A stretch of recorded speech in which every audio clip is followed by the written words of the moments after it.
গল্পের নাম পারবো না আমি ছাড়তে তোকে। কলমে লামিয়া ইসলাম তন্নি। গল্পের দ্বিতীয় পর্ব। রাত 8:15। বাসায় এসে একবার কলিং বেল বাজাতেই দরজা খুলে গেল। ভালো হয়েছে বেশিক্ষণ অপেক্ষা করতে হয়নি। খুব টায়ার্ড লাগছে। দরজা খোলার পর সবাইকে দেখতে পেলাম দুটি মানুষকে ছাড়া। তাহলে কি আমার ধারণাই ঠিক? যাক, অ্যাট লিস্ট ওরা তো ভালো আছে, এটাই অনেক। রুমে গিয়ে আপুর সাথে একটু কথা বলবো দেখি। কথাগুলো ভাবতে ভাবতেই ভাইয়া আমাকে রুমের দিকে নিয়ে যাচ্ছে। যাওয়ার সময় চোখ পড়ল সূর্য ভাইয়ার রুমের দিকে। একই ওটাকে শুয়ে আছে উনার রুমে, তাও এই অসময়। আচ্ছা, উনি তো কাউকেই উনার রুমে এলাও করে না তাহলে? উনার কথা মাথায় আসতেই বুকের ভেতর কেঁপে উঠল আমার। উনি শুয়ে আছেন, তাও আবার এই সময়। But why? আর কিছু বোঝার আগেই ভাইয়া আমাকে রুমে নিয়ে গেলেন। রাত 1:10। এতক্ষণে নিশ্চয়ই সবাই ঘুমিয়ে পড়েছে। অনেক কষ্টে বিছানা থেকে নেমে দাঁড়ালাম। এখনো ঠিক করে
চোখ খুব জ্বলছে, হয়তো ভীষণ কান্না পাচ্ছে। বুকের ভেতর জমে থাকা চাপা কষ্ট আর দীর্ঘশ্বাস নিয়ে নিচে নেমে গেলাম। বড় আম্মু, ডেকেছো আমায়? হ্যাঁ, ডেকেছি তো। এখন কেমন আছে আমার সোনা মেয়েটা? আলহামদুলিল্লাহ। চোখ মুখ এমন লাগছে কেন? রাতে ঘুমাসনি মা? না। মানে? কি মানে করছিস? কি হয়েছে বলতো? না বড় আম্মু, তেমন কিছুই না। ঘুম আসছিল না। আপুকে খুব মিস করছিলাম। এইটুকু বলেই বড় আম্মুকে জড়িয়ে ধরে কেঁদে দিলাম। কাঁদিস না মা, সবাই তো চিরকাল থাকবে না। এই মেয়েটার চোখের পানি একদম সহ্য হয় না আমার। বড় আম্মু আমাকে নিজের থেকে ছাড়িয়ে আমার ডান গালটা লক্ষ্য করে বললেন, আলো, তোর গালে এটা কিসের দাগ? আমি কি বলবো খুঁজে পাচ্ছি না। পেছনে থেকে ভাবি বলে ওঠে, ও ভার্সিটিতে যাবে। এই সুযোগে আমি কথা ঘুরিয়ে রুমে চলে আসি, কারণ মিথ্যা বলতে আমি পারতাম না। রুমে এসে দেখি উনি অফিসের জন্য তৈরি হচ্ছেন। আমি দেখেও না দেখার ভাব নিয়ে ওয়াশরুমে ঢুকে যাই। কিছুক্ষণ পর শাওয়ার নিয়ে বেরিয়ে দেখি উনি এখনো তৈরি হচ্ছেন। মাই গড, ছেলেদের এত টাইম লাগে তৈরি হতে জানা ছিল না। আমি যে মেয়ে মানুষ, আমারও তো এত টাইম লাগে না। এমনভাবে সাজছে দেখে তো মনে হচ্ছে অফিসে না বিয়ে করতে যাচ্ছে। যত সব আজাইরা পাবলিক, ঢং দেখলে সারা শরীর জ্বলে যায়। কিন্তু যাই বলি না কেন, কালো জিন্স, নীল শার্ট ও কালো কোট, বাম হাতে ব্র্যান্ডের ঘড়ি, কপালে এসে পড়েছে কতগুলো সিল্কি চুল, ডার্ক রেড ঠোঁট, থুতনির নিচে ডার্ক কালো একটা তিল, দেখতে কিন্তু সেই মারাত্মক লাগছে। পুরোই চকলেট বয়। ইচ্ছে তো করছে আইসক্রিমের মতো চেটে পুটে খাই। ইসোস, এত কিউট কেন লোকটা? যদি কারো নজর লেগে যায়, তখন আমি কার উপর ক্রাশ খাবো? আমার এত সুন্দর ভাবনার মাঝে এক বালতি পানি ঢেলে দিলেন। সাথে ধমকের সুরে বললেন, কি হয়েছে? কি দেখছিস এমন করে? দেখে তো মনে হচ্ছে চোখ দিয়ে গিলে খাবি। গিলে না, আইসক্রিমের মতো চেটেপুটে খেতে চাই, একদম চকলেট আইসক্রিম। বিড়বিড় করে, কি বললি? ধমক দিয়ে, কই কিছু না, আমি কলেজ যাব। কথাটা বলে কোনো রকম রুম থেকে বেরিয়ে এলাম। খাবার টেবিলে বসে আছি, সবাই সবার মতো খাচ্ছে। উনিও উনার মতো খেয়েই চলেছেন। কিন্তু আমি একবার এর দিকে তো একবার ওর দিকে তাকাচ্ছি বললে ভুল হবে, খিচুড়ি পাকাচ্ছি আর বুঝার চেষ্টা করছি, যদি আমি এখন খাবো না বলি তাহলে কে কি বলবে। আমার একপাশে সূর্য, অন্য পাশে ভাইয়া। ভাইয়া বেশ কিছুক্ষণ ধরে আমাকে লক্ষ্য করছিল। তারপর হঠাৎ করে বলে ওঠে, বনু খাচ্ছিস না কেন? ভাইয়ার কথার জবাবে কি বলবো বুঝতে পারছি না, তাই চুপ করে আছি। ভাইয়া আবারও বলেন, আয় বনু, আমি খাইয়ে দিই। ভাইয়ার কথার উত্তরে কিছুই বললাম না, শুধু মাথা নাড়ালাম। ভাইয়া আমাকে খাইয়ে দিতে গিয়ে হঠাৎ প্লেটটা টেবিলে রেখে আমার গাল উদ্দেশ্য করে বলে, আলো, তোর গাল লাল কেন? এবার যেন আমার জান বেরিয়ে আসার উপক্রম। এতক্ষণে সবাই খাওয়া রেখে আমার দিকে তাকিয়ে আছে। এখন আমি কি বলবো? আমি কিছু বলার আগেই সবাই একই প্রশ্ন ছুড়ে দিলেন আমায়। এখন কি বলবো? আর চোখে উনার দিকে তাকালাম। কি আশ্চর্য, উনি এখনো আগের মতোই খেয়ে যাচ্ছেন। দেখে মনে হচ্ছে এই মুহূর্তে খাওয়াটা উনার সবচেয়ে ইম্পর্টেন্ট কাজ। খাবার থেকে চোখ সরালেই যেন মহাপ্রলয় সংঘটিত হবে। একবার তাকাচ্ছেনও না। কি অদ্ভুত পাবলিক রে বাবা! একবার তাকালে কি দুনিয়া ধ্বংস হয়ে যাবে রে।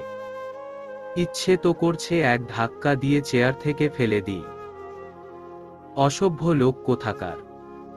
এখন সবার সামনে বলে দি তুই আমারে মারছস। বড় আব্বু একদম 12টা বাজিয়ে দিব তোর। অসভ্য একটা ডেভিল বুইরা খাটাস খাইতে খাইতে শহীদ হো আমার কি। হুহ, আমি এখনই সবাইরে কমু তুই আমারে মারছস। দেখ তোর কি হাল করি ফাজিল বুইরা খাটাস একটা। আমারে মারছস না, আজকে তোর একদিন কি আমার একদিন। হুহ, ভাবনার মাঝেই ভাবি ডেকে উঠল। আলো, হোয়াট হ্যাপেন্ড? ভাইয়ার দিকে তাকিয়ে কি ভাবছো? Are you okay? ভাবির কথায় থতমত খেয়ে গেলাম। কোনোরকম স্বাভাবিক হয়ে বললাম, ইয়া হাপু। কাল রাতে বারান্দায় গিয়েছিলাম, তখন মুখে একটা মশা বসেছে আর সেটাকে মারতে গিয়েই আমার এই অবস্থা। সালার মশা একবার খালি পায়ে তোরে তেল ছাড়া ভাজমুহু। আমার কথা শুনে সবাই হুহা করে হেসে উঠলেন, কিন্তু ভাইয়ার মুখে হাসি নেই। সবাই আমার মিথ্যেটাকে সত্যি বলে মেনে নিলেও এই একমাত্র ব্যক্তি যে আমার মুখ দেখে সবটা বুঝে যায়। সবাই বলে মায়েরা নাকি সন্তানের মুখ দেখে মন পড়তে পারে, বাট আমার ক্ষেত্রে তা উল্টো। আমার ভাইয়া সব বুঝে যায়। ভাইয়া কিছু একটা বলতে যাবে তার আগেই আমি ভাইয়াকে থামিয়ে দিলাম। ভাইয়া কিছু না বলে আমার হাত থেকে নিজের হাতটা ছাড়িয়ে নিয়ে খাবার রেখে উঠে যায়। সবাই অবাক হয়ে ভাইয়ার যাওয়ার দিকে তাকিয়ে আছে। আমি আর চোখে উনাকে দেখে নিয়ে খাবারটা রেখে উঠে এলাম। ওখানে বসে বিরক্তি বাড়ানোর কোনো মানেই হয় না। কলেজের গেটে পা রাখতেই সারা শরীর জুড়ে অদ্ভুত এক শিহরণ বয়ে গেল। আগে কলেজ ওয়ার্ডটাই ছিল এক এনজয়ের ডিব্বা। কত মজা করতাম, দুষ্টুমি করতাম, টিফিন টাইমে ক্যান্টিনে বসে জমিয়ে আড্ডা দিতাম, আরও কত কি। কতগুলো দিন হয়ে গেল, সেসব কিচ্ছু হয় না। ভাবনার মাঝেই হুট করে পেছনে থেকে কেউ একজন জড়িয়ে ধরল। পেছনে ঘুরে তাকাতেই চমকে উঠলাম আমি। তন্নি। আমাকে কিছু বলতে না দিয়েই বলে, কেমন আছিস? বিয়ে করে তো আমাদেরকে ভুলেই গেছিস? জানিস কত মিস করেছি তোকে, তোর দেওয়া বকাগুলোকে, থাপ্পড়গুলোকে। তুই আমায় চুন্নি বলে ডাকিস না, কতগুলো দিন হয়েছে বলতো।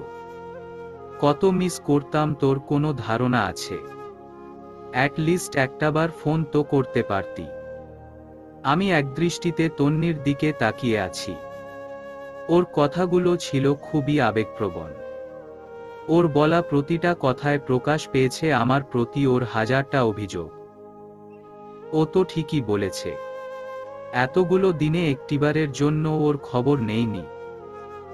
পুরো কলেজে তো আমরা দুজনেই বেস্ট ফ্রেন্ড, যদিও মাঝে মাঝে তিথি আমাদের দলে যোগ দেয়, বাট দরকারের সময়।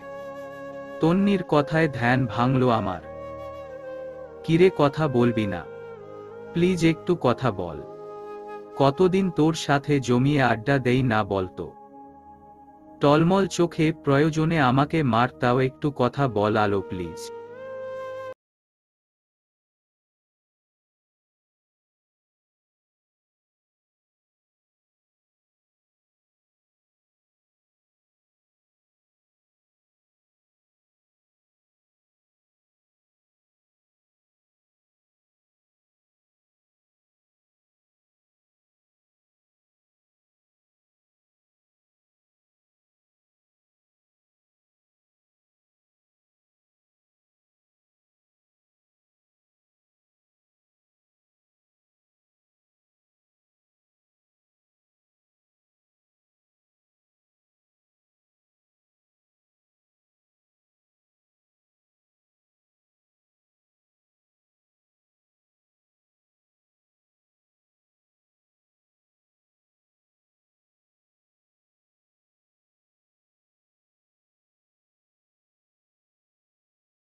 উঠতে দিয়ে সেখান থেকে চলে আসতে নিলে মাহিদ পেছনে থেকে আমার বাম হাতটা চেপে ধরে। আমি কিছুটা রেগে তাকাতেই হাতটা ছেড়ে দেয়। I am sorry Alisha, actually আমি বুঝতে পারিনি তুমি রেগে যাবে। মাহিদের কথার প্রতিউত্তরে আমি কিছু না বলে তন্নিকে নিয়ে ওখান থেকে চলে আসি। যদিও মাহিদ কয়েক সেকেন্ডের জন্য আমার হাত ধরেছিল, কিন্তু তার জন্য যে ভয়ঙ্কর কিছু অপেক্ষা করছে আমার জন্য তা আমি বুঝতেও পারিনি। বিকেল 5টা, একটু আগে কলেজ থেকে ফিরেছি। মাত্র ফ্রেশ হয়ে বিছানায় গা এলিয়ে দিতেই আমার বেদ্যপ মার্কা ফোনটা বেজে উঠল। মেজাজটাই বিগড়ে গেল। বিরক্তি নিয়ে ফোনের স্ক্রিনে তাকাতেই বড় বড় অক্ষরে লিখা চুন্নি নামটি চোখে পড়ল। নামটি দেখে নিজের মনেই হেসে উঠলাম। ফোনটা রিসিভ করে কিছু বলার আগেই ওপর পাশ থেকে উত্তেজিত কণ্ঠে ভেসে এলো, আলো আলো জানিস কি হইছে? ফোনটা হেসে খুললেও ওর কথা শুনে মুহূর্তেই মেজাজ খারাপ হয়ে গেল। দাঁতে দাঁত চেপে বললাম, তুমি কি আমাকে বলেছ শোনা যে আমি জানব? আলো বাবু তুই কি রেগে যাচ্ছিস? ভীত স্বরে। না, রাগবো কেন? আমি তো খুব আনন্দ পাচ্ছি। দাঁতে দাঁত চেপে। রাগ করিস না প্লিজ। বেদ্যপ ছেমরি, বান্দর মায়া, কুত্তার প্রেমিকা, বিলাইর ডার্লিং, পিচ্ছি চুন্নি, গাধি, ডাফার, আরও কিছু কমু। নাকি বলবি কি বলতে ফোন করছোস? এই তো বলছি তো। আবার বনিতা? তাড়াতাড়ি বল ডাফার, নয়তো ফোন রাখলাম বাই। এই না না শুন বলছি তো। আজ না আমি একটা খুব সুন্দর কিউট ড্যাশিং ছেলে দেখছি। উফ, কি সুইট, হট, মাই গড। এই তো শুরু হইছে তোর লুচ্চামি। কুত্তি তুই মায়া হইয়া এই অবস্থা। না জানি পোলা হলে কি করতি। ফোন রাখো ডাফার। হ বুঝি তো। আমি তো আর তোমার মতো ড্যাশিং ক্রাশিং কিউট জামাই পাই নাই যে সারাদিন তারেই লইয়া থাকুম। তুমি বুঝবা কি? চুপ কর ডাফার, ফোন রাখো। ফোনটা কেটে চোখটা অফ করতেই উনার কণ্ঠ ভেসে এলো কানে। কারো সাথে ফোনে কথা বলতে বলতে রুমে ঢুকলেন উনি। উনাকে দেখেই মুহূর্তেই মেজাজ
নাকি শরীরের লোভ সামলাতে পারেননি? আলো, শাট আপ! চেঁচাচ্ছেন কেন? আপনি বলেছেন আমি শুনেছি। এখন আমি বলবো আপনি শুনবেন। আপনি যেমন বাধ্য হয়ে বিয়েটা করেছেন, ঠিক তেমনি আমিও বাধ্যই ছিলাম। আপনারই শুধু বাবা মা নেই, আমাদেরও বাবা মা আছে। শুধুমাত্র তাদের কথা রাখতেই আপনাকে বিয়ে করতে রাজি হয়েছি। নয়তো আপনার মতো চিপ মেন্টালিটির লো ক্লাস মানুষকে বিয়ে করার প্রশ্নই আসে না। আলো, দাঁতে দাঁত চেপে, শাট আপ! আমার বলা শেষ হয়নি। বিয়ের প্রথম রাত থেকেই নানাভাবে ফিজিক্যালি মেন্টালি টর্চার করে যাচ্ছেন। কিছু বলছি না বলে ভাববেন না সবার মতো আমিও আপনাকে ভয় পাই। নো, মিস্টার সূর্য, আপনাকে ভয় পাওয়ার কোনো রিজনই নেই। এতদিন জাস্ট মানবতার খাতিরে চুপ ছিলাম। ভেবেছিলাম আপনি শুধরবেন। বাট কি হলো, আপনাকে সুযোগ দেওয়া হচ্ছে আর আপনি আমাকে টর্চার করছেন। কিন্তু আর নয়। আপনার মতো লো মেন্টালিটি থার্ড ক্লাস মার্কা লোককে মাথায় তোলার মানেই হয় না। আপনি কি যেন বলছিলেন? আমি বাজে মেয়েদের খাতায় নাম লিখাচ্ছি, ফ্যামিলির ধারা পাইনি, ছেলেদের সাথে ঢলাঢলি করছি।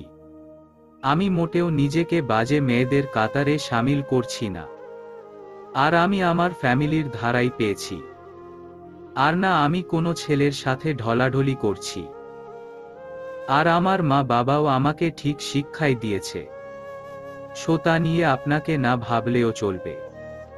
আচ্ছা, ধরে নিলাম আমি ছেলেদের সাথে ঢলাঢলি করছি। তাতে আপনার কি? আপনার তো কিছু যাওয়া আসার কথা না। আর না আমি আপনার কোনো প্রবলেম দেখছি, আপনার তো আরো ভালো, আপনার রাস্তা ক্লিয়ার। আচ্ছা, বাদ দিন। সেদিন কি যেন বলছিলেন? ও হ্যাঁ, আমি আপনার ভালোবাসাকে আপনার কাছ থেকে দূরে সরিয়ে দিয়েছি। Like seriously? আমি আপনার মতো এমন থার্ড ক্লাস মেন্টালিটি বহন করি না। আমি ভালোবাসার মানেটা বুঝি। সেদিন আরো কি যেন বলছিলেন? ও হ্যাঁ, আমি যেন আপনাকে টাচ না করি, আপনার থেকে দূরে থাকি। আজ আমি আপনাকে বলছি, আপনার মতো চিপ মেন্টালিটির মানুষকে টাচ করার বিন্দুমাত্র ইচ্ছে আমার নেই। So stay away from me. সেদিন আপনি আমায় বলেছিলেন আমায় ঘৃণা করেন। আজ আমি আপনাকে বলছি, আপনার থেকেও হাজার গুণ বেশি ঘৃণা আমি আপনাকে করি। সেদিন আপনি আমাকে বলেছেন আমি যেন কোনোদিন আপনার সামনে না আসি। আজ আমি আপনাকে বলছি, আপনার সামনে না আসলে আমি মরে যাব না, বরং ভালো থাকব। আমার পার্সোনাল ব্যাপারে নাক গলাবেন না। আলো, আমি তোর স্বামী। স্বামী? Like seriously? স্বামী কাকে বলে জানেন? সেদিন তো আপনিই বলেছিলেন।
ছিল এর মাঝে আমার। তখন মাকে বলেছিলাম তুই ঠিক আছিস, আমরা কিছুদিন পর চলে আসব। কি করতাম বল বনু, মিথ্যে বলা ছাড়া উপায় ছিল না তো। এত কিছু কি কেউ সহ্য করার ক্ষমতা রাখে? একসাথে কতটা ঝড় গিয়েছে আমাদের উপর দিয়ে, এভাবে কি বেঁচে থাকা যায় বল? আমার তো ইচ্ছে করতো মরে যাই, একদম মরে যাই। এভাবে কাছের মানুষগুলোকে হারিয়ে বেঁচে থাকার চেয়ে মরে যাওয়া ভালো। এই পর্যন্ত বলে থামলো ভাইয়া। আমি একের পর এক হেঁচকি তুলেই যাচ্ছি। এতটা কষ্ট কি করে সহ্য করেছে সবাই? আমি হলে তো ওখানেই মারা যেতাম, পারতাম না বেঁচে থাকতে, এক মুহূর্তও পারতাম না। এখনই ইচ্ছে করছে নিজেকে শেষ করে দিতে, একদম শেষ করে দিতে। আমার জন্য আপু আমাদের ছেড়ে চলে গেছে, আমার জন্য উনি কোমাতে, আমার জন্য আমি আজ এ অবস্থায়। সব কিছুর মূলেই আমি, শুধু আর শুধুই আমি। কাঁধে কারো স্পর্শে ঘোর কাটলো আমার। মাথা তুলে তাকালাম, ভেবেছিলাম হয়তো সূর্য এসেছে, কিন্তু আমার ধারণা বরাবরের মতো এবারও মিথ্যে প্রমাণিত করলেন উনি। না, উনি আসেননি, আর হয়তো ভবিষ্যতেও আসবেন না। আমি মরে যাই না তাতে উনার কি? উনি তো মুক্তি পাবে আমার কিছু হলে। কথাগুলো ভাবতে ভাবতেই চোখ থেকে দু ফোঁটা পানি গড়িয়ে পড়ল। ভাবি আমাকে উদ্দেশ্য করে বলল, আলো, তুমি কখন ছাদে এসেছ? সেই কখন থেকে তোমায় খুঁজে চলেছি, কোনো ধারণা আছে তোমার? ভাইয়াকে ডাকতে গেলাম, দেখলাম দরজা বন্ধ। এতবার ডাকার পরেও কোনো সাড়াশব্দ পেলাম না। সব খুঁজে এখানে এলাম। সবাই কতটা টেনশন করছে জানো? ভাইয়ার সাথে কিছু হয়েছে তোমার?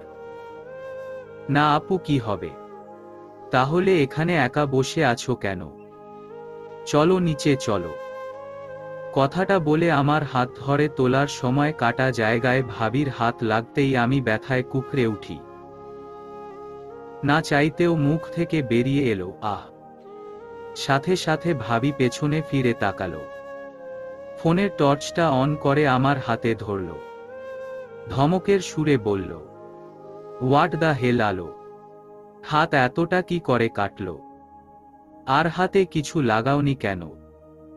কাটা হাত নিয়ে ছাদে বসে আছো, এটা কেমন পাগলামো আলো? রেগে? আসলে আপু। কি আসলে? এক্ষুনি তুমি আমার সাথে নিচে যাবে।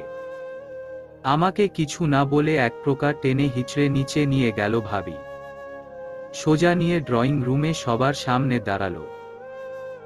মাকে উদ্দেশ্য করে বলল, ছোট মা, এসব কি হচ্ছে বাড়িতে? আমাকে প্লিজ বলবে, এসবের কি কোনো মানে হয়? কেউ হয়তো ভাবির কথার মানে বুঝতে পারছে না। আম্মু বসা থেকে উঠে ভাবির সামনে দাঁড়িয়ে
আর তোর রুম নয়। অবশ্যই না। রুমের মানুষটাই আমার হতে পারল না, রুমটা কি করে আমার হবে? কথাটা বলে উনাকে আর কিছু বলার সুযোগ না দিয়ে রুম থেকে বেরিয়ে এলাম। সোজার আমার রুমে গিয়ে বিছানায় গা এলিয়ে দিয়ে চোখ দুটো বন্ধ করে ডুব দিলাম সেই কালো অতীতে। নার্সের ডাকে দৌড়ে গেলেন ভাইয়া। পেছনে পেছনে গেলাম আমি। সূর্যের ঘরে গিয়ে যা দেখলাম তাতে সবাই অবাকের শেষ পর্যায়ে। সূর্যের জ্ঞান ফিরেছে। আমি সত্যি দেখছি তো। আবার ঘুম ভাঙলে সব শেষ হয়ে যাবে না তো? ভাবনার মাঝেই ভাইয়া আমাকে ডাক দিল। আমি আস্তে করে সূর্যের পাশে গিয়ে বসলাম। ডক্টর সবাইকে উদ্দেশ্য করে বললেন, ইটস ইনক্রেডিবল। আমার লাইফে প্রথম এমন কোনো পেশেন্ট দেখছি।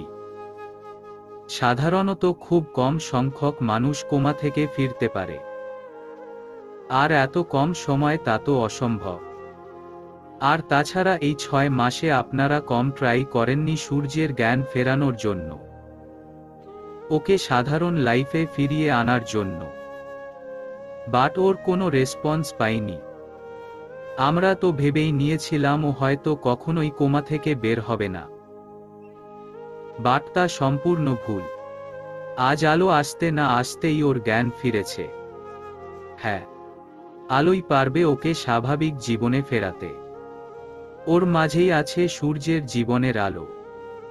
কথাটা বলে ডক্টর আঙ্কেল আমার মাথায় হাত রেখে বললেন, দোয়া করি মা সুখী হও, ভালো থাকো, আর সূর্যকে সবার মাঝে ফিরিয়ে আনো। তবে আগে তোমাকে সুস্থ হতে হবে মাই চাইল্ড।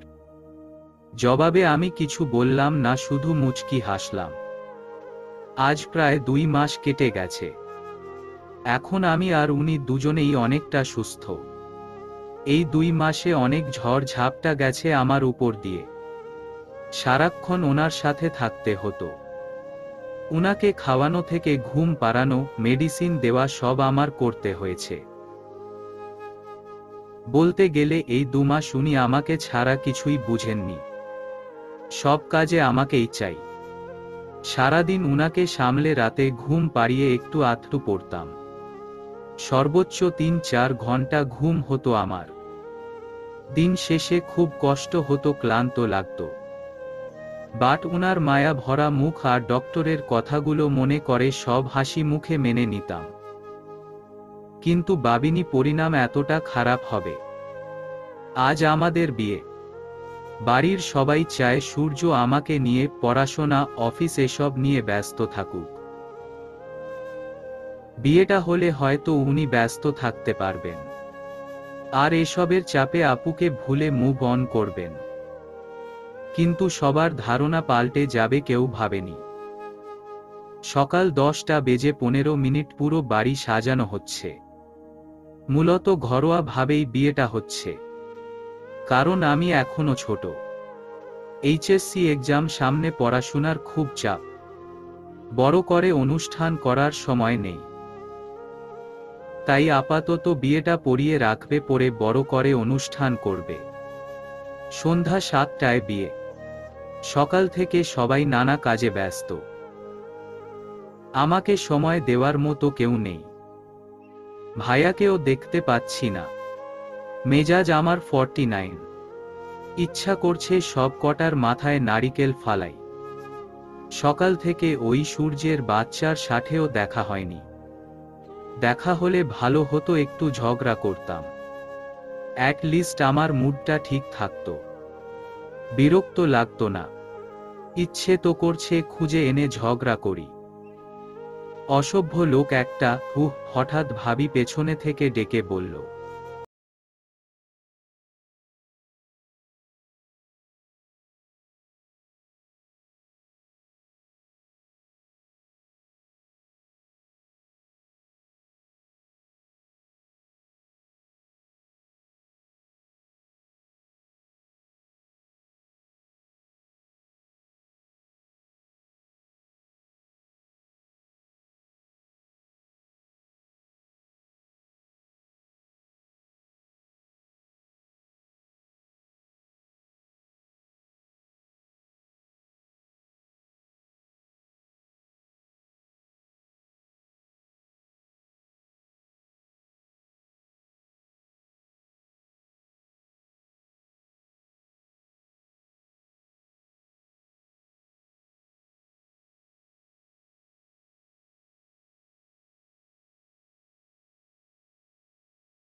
ভাবির ডাকে ঘোর কাটল। আলো, কি ভাবছো? তাড়াতাড়ি তৈরি হতে হবে, অনেক লেট হয়ে গেছে। প্রতি উত্তরে আমি কিছু বললাম না, শুধু মাথা নাড়ালাম। প্রায় 1:30 ঘন্টা পর আমাকে সাজানো শেষ হলো। পরনে ভারী বেনারসি, গা ভর্তি ভারী গহনা, চোখে গাঢ় কাজল, ঠোঁটে হালকা লিপস্টিক, হাত ভর্তি চুড়ি, পায়ে নূপুর। একদম মনে হচ্ছে স্বর্গীয় কোনো অপ্সরী। নিজেই নিজেকে দেখে অবাক।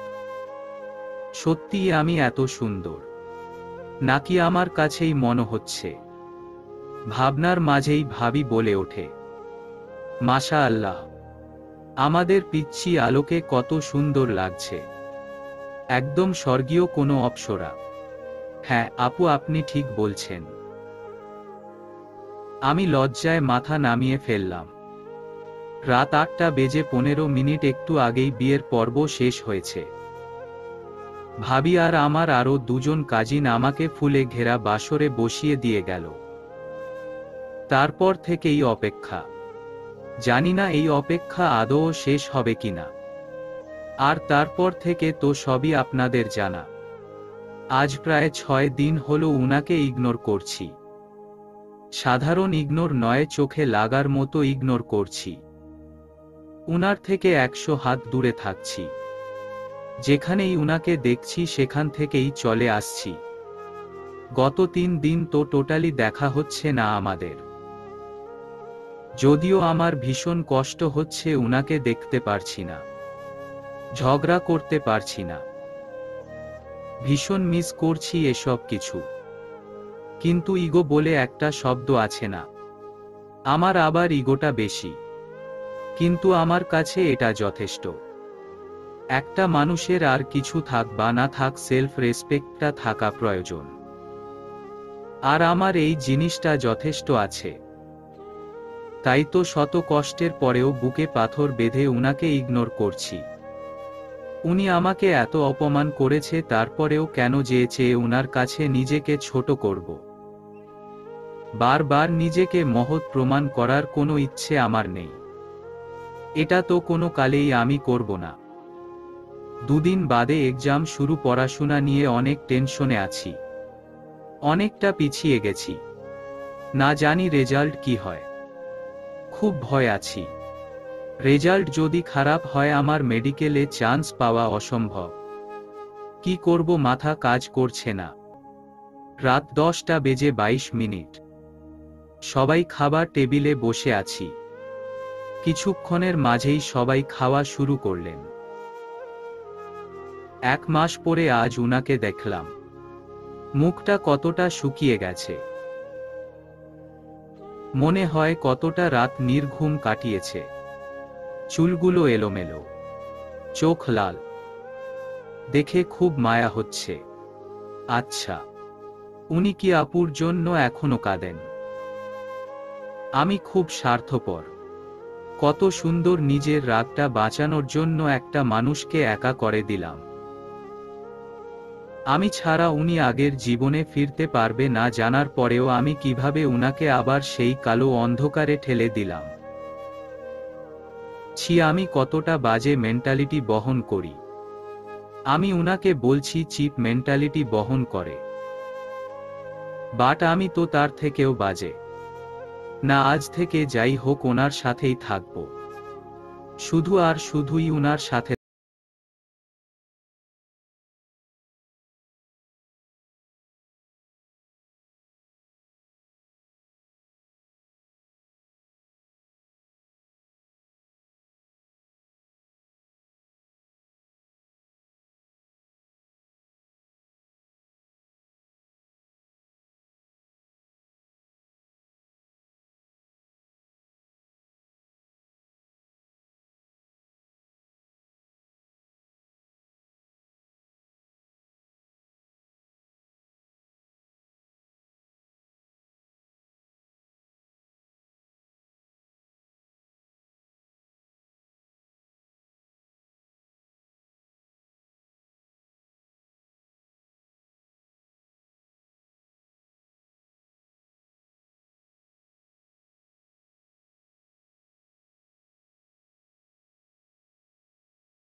আরে ভাই, আমি তো বলিনি পড়ব না।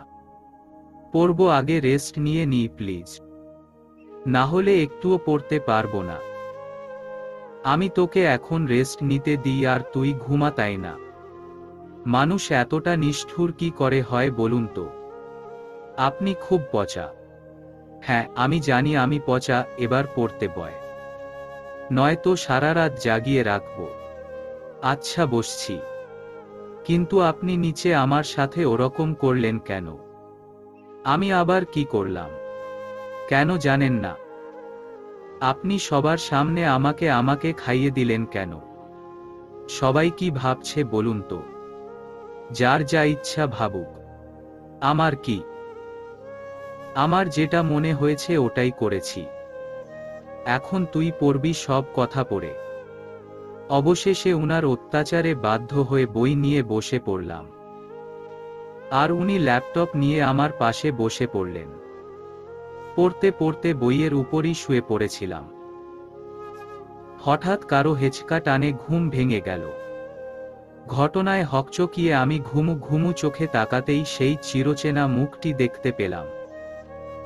সূর্য কোমরে হাত দিয়ে দাঁড়িয়ে আছেন। আমি ঘোর ধরা গলায় বললাম, কি হয়েছে, এভাবে টেনে তুললেন কেন? এখনো সকাল হয়নি। একটু ঘুমোই প্লিজ। সাথে সাথেই উনি ধমকে উঠলেন। উনার ধমক শুনে যেন আমার ঘুম পাখি উড়ে পালিয়েছে। ভীতু স্বরে বললাম, এভাবে আমার মতো একটা মাসুম বাচ্চাকে ধমকাচ্ছেন কেন? কিচেনে চল। মানে? এত রাতে কেন? কফি খাবো। আপনি এত রাতে কফি খাওয়ার জন্য আমার ঘুম ভাঙিয়েছেন? জি না ম্যাডাম, আপনাকে নিয়ে ছাদে যাব। কফি খেতে খেতে একটু হেঁটে আসবেন, ঘুম উধাও, তখন ভালো পড়া হবে। না হ্যাঁ, কুইকলি চল, পড়া কমপ্লিট করতে হবে। রাত প্রায় 2টো। পশ্চিম দিকে ছাদের কার্নিশ ঘেঁষে দাঁড়িয়ে আছেন উনি। আমি এতক্ষণ দোলনায় বসেছিলাম। বেশ কিছুক্ষণ ধরে দেখছি উনি কিছু একটা ভাবছেন। উনার পাশে গিয়ে দাঁড়িয়ে কাঁধে হাত রাখতেই উনি ফুঁপিয়ে উঠলেন। সাথে সাথে আমাকে একটানে নিজের সাথে মিশিয়ে নিলেন। হঠাৎ এমর ঘটনা ঘটবে আমি ভাবতে পারিনি। এখনো মনে হচ্ছে একটা ঘোরের মাঝে আছি। বিয়ের পরে এই প্রথম উনি আমাকে জড়িয়ে ধরলেন। আমি কি করব বুঝে উঠতে পারছি না। ভয়ে ভয়ে হালকা করে উনার পিঠে হাত রাখতেই আমাকে নিজের সাথে আরো শক্ত করে চেপে ধরলেন। আমি কি করব বুঝতে পারছি না। আমি কিছু বলার আগেই উনি আমাকে আরো কয়েক দফা চমকে দিয়ে বললেন, আই এম রিয়ালি সরি আলো। আমি তোর সাথে এতদিন খুব অন্যায় করেছি। প্লিজ ক্ষমা করে দে। প্লিজ আর আমার থেকে দূরে থাকিস না। সহ্য হয় না আমার। বিশ্বাস কর, আমার এসব ভালো লাগছে না। বল না তুই রাগ করিসনি। প্লিজ বল। কাঁদতে কাঁদতে, আমি রাগ করিনি। আর কখনো যাব না আপনাকে ছেড়ে। প্লিজ শান্ত হন। উনি আমাকে ছেড়ে গিয়ে পশ্চিম আকাশের দিকে ঘুরে দাঁড়িয়ে তারা গুনতে ব্যস্ত হয়ে পড়েছেন। বেশ কিছুক্ষণ নীরবতা কাটিয়ে বলে উঠলেন, চল, চোখে এখন ঘুম নেই, পড়তে হবে এখনই। প্লিজ। না এখনই। শালা তুই ভাঙবি কিন্তু মোচকাবি না। তুই কখন কি কস নিজেই জানোস না। তোরে উষ্ঠা দিয়া উগান্ডা পাঠামু। হুহ। বিকেল 5:25। বিছানায় গুটিসুটি মেরে শুয়ে আছি। মাথা ভীষণ ব্যথা করছে। তবে তার থেকেও বেশি মুড সুইং চলছে। আর আমার এমনই একটা অভ্যেস যে মুড সুইং হলে কিচ্ছু ভালো লাগে না, শুধু শুধু ভীষণ কান্না পায়। ইচ্ছে তো করে চোখের জলে সব ভাসিয়ে দেই। তবে মুড সুইং এর কারণ না জানায় মাঝে মাঝে নিজের উপর ভীষণ রাগ লাগে। ইচ্ছে করে মাথার চুল টেনে টুনে ছিঁড়ে ফেলি। এ মুহূর্তেও আমার তার থেকে কিছু কম মনে হচ্ছে না। তাই আর দেরি করলাম না। শাওয়ার নেওয়ার উদ্দেশ্যে ওয়াশরুমে ঢুকে গেলাম। 30 মিনিট পর ওয়াশরুম থেকে বের হতেই উনাকে চোখে পড়ল। উনি সোফায় বসে ল্যাপটপে কিছু একটা করছেন। পরনে নীল শার্ট, কালো জিন্স, স্লিকি চুলগুলো কপালে এসে পড়েছে। নিচের ঠোঁট কামড়ে ধরে কিছু একটা মেলাচ্ছে হয়তো। ফর্সা শরীরে নীল আর কালো রংটা বেশ মানিয়েছে। দেখতে খুবই সুন্দর লাগছে। মাশাআল্লাহ। হঠাৎ উনার ডাকে কিছুটা থতমত খেয়ে গেলাম আমি। উনি ল্যাপটপে চোখ রেখে বললেন, কিরে এভাবে সঙ্গের মতো দাঁড়িয়ে কি দেখছিস? আর এ সময় গোসল করেছিস কেন? উনার কথায় আমি কিছুটা অবাক হলাম। না দেখে কি করে বুঝলেন আমি উনার দিকে তাকিয়ে আছি? আবার গোসল করছি সেটাও বলল। আল্লাহই ভালো জানে খাটাসটার কয়টা চোখ।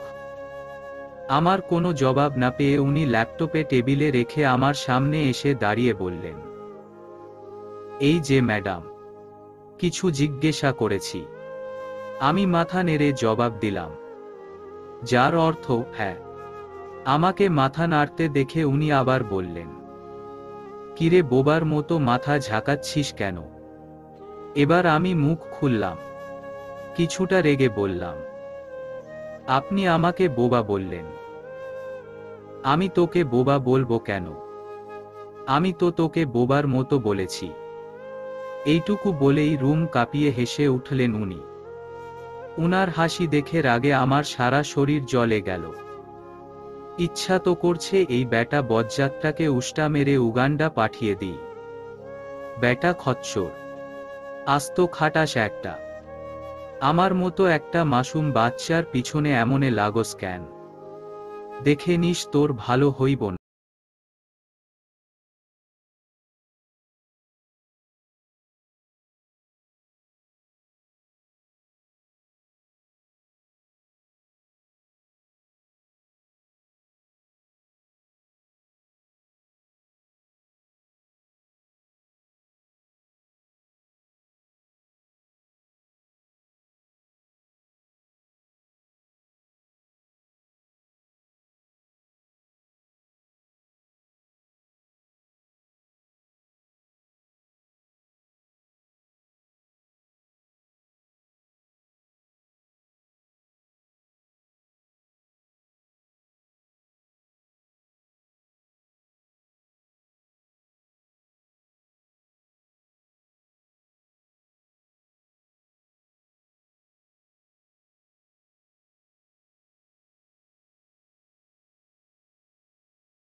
মুহূর্তে আমাকে হালুয়া বানাবে। এখন কি হবে? একটা শুকনো ঢোক গিলে জোরপূর্বক হেসে বললাম, আরে না, আমি তো মজা করে বলছি। চুপচাপ শুয়ে পড়, মাথা টিপে দিচ্ছি। মাথা ব্যথা কমলেই পড়তে বসবি, কাল এক্সাম। আমি আর কিছুই বললাম না, বাধ্য মেয়ের মতো শুয়ে পড়লাম। আমি কখনোই উনার সাথে পেরে উঠি না, এবারও যে উঠব না তা আমার জানা। তাই তো শুধু শুধু এনার্জি ওয়েস্ট করার মানেই হয় না। আর তাছাড়া এই মুহূর্তে আমার এনার্জি নেই। মাথা খুবই ব্যথা করছে। কথাগুলো ভাবতে ভাবতে চোখ দুটো বন্ধ করে নিলাম।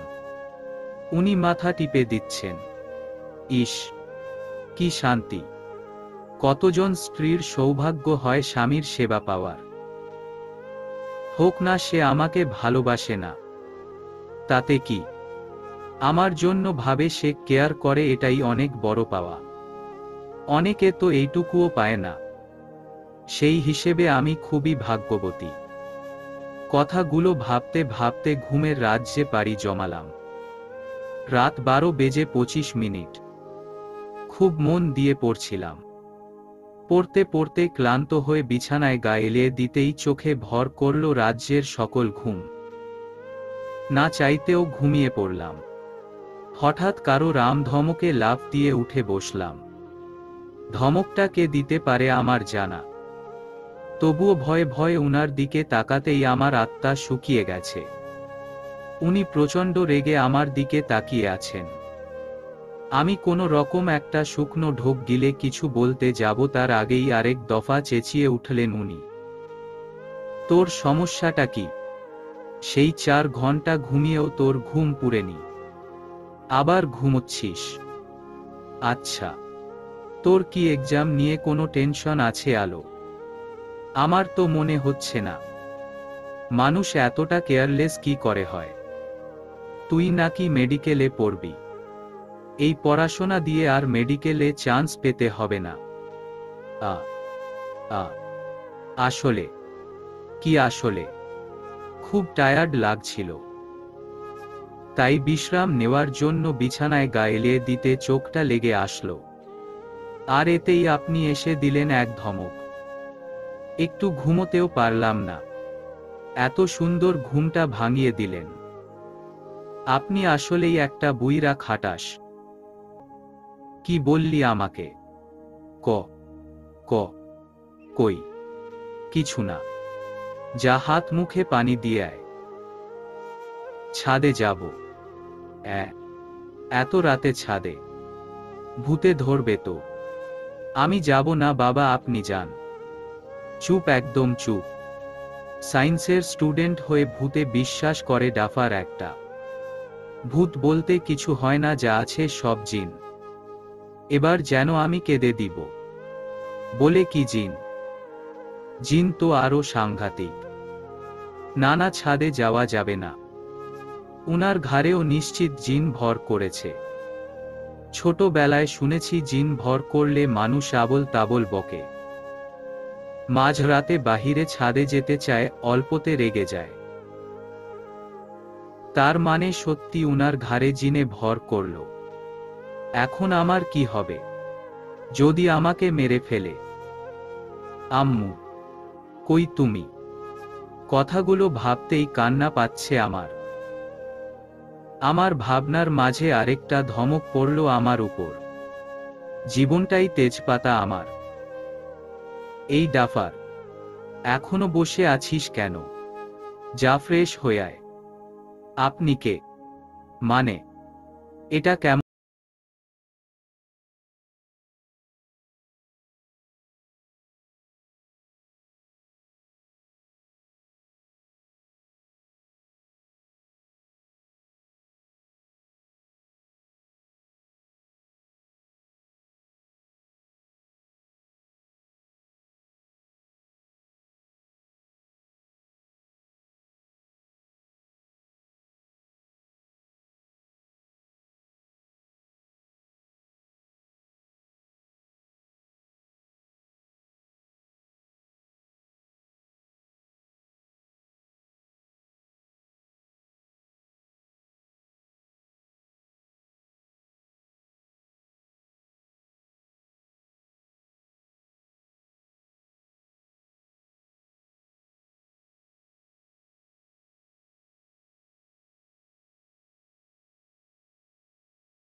এখানে কোনো কষ্ট নেই, নেই কোনো যন্ত্রণা।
নিষ্ঠুর দাদা, হাতির বাপরে। ভূতের খাদ্য বানাই, ছাদ থেকে ধাক্কা দিয়া ফালাই। সামনে পাইলে বুড়িগঙ্গার পচা পানিতে চুবামু শালা তোরে দেইখা লইস হু। এত কান্নাকাটি করার পরেও নিষ্ঠুর বনমানুষটার দয়া হল না। অবশেষে কাঁদতে কাঁদতে সেখানেই ঘুমিয়ে পড়লাম। সূর্যের তেজস্ক্রিয় রশ্মি চোখে পড়তেই ঘুম ভেঙে গেল। পিটপিট করে চোখ খুলে বোঝা ট্রাই করছি আমি ঠিক কোথায় আছি। চোখ খুলে উপরে ছাদ দেখে এক প্রকার লাফিয়ে উঠলাম আমি। এ কি, আমার উপর তো খোলা আকাশ ছিল, তাহলে ছাদ এলো কি করে? তার মানে ভূত আমাকে ওর সাথে নিয়ে এসেছে। আমি আর আম্মু আব্বু কাছে যেতে পারবো না। কথাগুলো ভাবতেই কান্না পাচ্ছে। এরই ভিতর কেউ দরজা খুলে ভেতরে প্রবেশ করল। সাথে সাথে সূর্যকে দেখে মনে হলো 440 ভোল্টের শক খেলাম। ভূত আমাকে সাথে আনলে উনি কেন? হঠাৎ করে দরজার পাশের দেয়ালে রাখা সূর্যের ছবির দিকে চোখ যেতেই আমার মাথায় খেলে যায়। এটা তো খাটাসটার রুম। কিন্তু কথা হলো আমি এখানে কি করে এলাম? আমি তো ছাদে ছিলাম। ভাবনার মাঝেই খাটাসটা চেঁচিয়ে উঠল, এই মহারানী, কয়টা বাজে বেলা? একটা মানুষ এতক্ষণ ঘুমোয়? নামাজও পড়িসনি? কয়টা বাজে? আমাকে না ডাকলে নামাজ পড়ব কি করে? মানে তুই জানিসই না তোকে আমি ডেকেছি? আপনি আমায় ডাকলে তো জানব। 30 মিনিট ধরে ডাকছি। অবশেষে কে বলেছে আমাকে ডাকবেন না? একটু ঘুমোই। মানুষ এত কেমনে ঘুমায়? আল্লাহ, আমারে উঠাইয়া নাও। আমিন। চুপ বেয়াদব মেয়ে, দেব এক ঠাটিয়ে। স্বামীর মৃত্যু কামনা করে। আমি কখন আপনাকে মরতে বললাম? আমি তো আমিন বললাম। জানেন না কেউ কোনো দোয়া করলে আমিন বলতে হয়? এই একদম চুপ ডাফার। সারা রাত নাক ডেকে ঘুমিয়ে এখর আসছে আমিন বলতে। রাতে আমার কতটা জ্বর ছিল জানিস?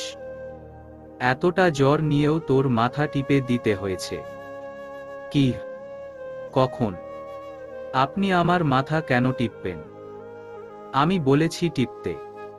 মানে তোর কিচ্ছু মনে নেই কাল রাতে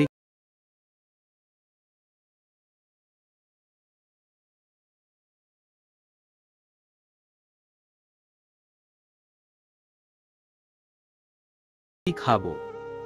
কাল রাতে তোকে ছাদ থেকে কোলে তুলে আনার সময় তুই আমার গালে কিস করেছিস সেটাও ভুলে গেছিস? আমি কখন কিস করলাম? আল্লাহ, মানুষ নাকি এভাবে ঘুমোয়? কি করেছে কিচ্ছু মনে নেই এই মেয়ের? মাঝরাতে মাথা ব্যথায় চেঁচিয়ে আমাকে ঘুম থেকে তুলেছে কে? তারপর কে বলেছে আমার মাথাটা একটু টিপে দিন না? আমি কিছু বলছি না, চুপচাপ শুনছি আর মুখ টিপে হাসছি। আসলে আমার সবই মনে আছে, শুধু ঘুম থেকে উঠার পরে ঠিক মনে করতে পারছিলাম না কিভাবে কখন ঘরে আসলাম। বাট পরে সবই মনে পড়ে যায়। শুধু শুধু খাটাসটাকে পাগল করার বুদ্ধি। কাল রাতে আমাকে ছাদে লক করেছে, এটা তার শাস্তি। আমাকে চুপ থাকতে দেখে আবারও বলল, সত্যি তোর কিছু মনে নেই আলো? কি মনে থাকবে ভাইয়া? ভাইয়া? কে? কে তোর ভাইয়া? কেন, আপনি আমার ভাইয়া? আমি তোর ভাইয়া হলাম কবে থেকে রে? কেন ভাইয়া? যেদিন বড় আপুর ছেলে হয়েছেন ওই দিন থেকেই। মানে কি? কি বলছিস এসব তুই? কই, কি বললাম আবার ভাইয়া? আলো, তুই সত্যিই পাগল হয়ে গেছিস নাকি রে? পাগল হয় কিভাবে ভাইয়া? উফ, অসহ্য। এত ভাইয়া ভাইয়া করছিস কেন রে? তো কি বলবো ভাইয়া? ভাইয়াকে কি আপু বলবো? ধুর, থাক তো তুই এখানে। তোর সাথে থাকলে আমিও পাগল হয়ে যাব। অদ্ভুত। কথাটা বলেই উনি বেরিয়ে গেলেন। উনি যাওয়া মাত্রই আমি হাসিতে ফেটে পড়লাম। ইস, হাসি থামছেই না কেন রে? আল্লাহ, একটু রেস্ট করে নেই। হাসিটা কমিয়ে দাও। আর হাসতে পারছি না আমি। ইস, কি পরিমাণ পাগলি নাম বানালাম লোকটাকে। বেটা খাটাস, শিক্ষা হলে আর আমার সাথে লাগতে আসবি না কোনোদিন। হঠাৎ কেউ একজন দরজা ঠেলে ভেতরে ঢুকে এলো। মানুষটিকে দেখে আমার জান যায় যায় অবস্থা। এখন আমার কি হবে? চলবে।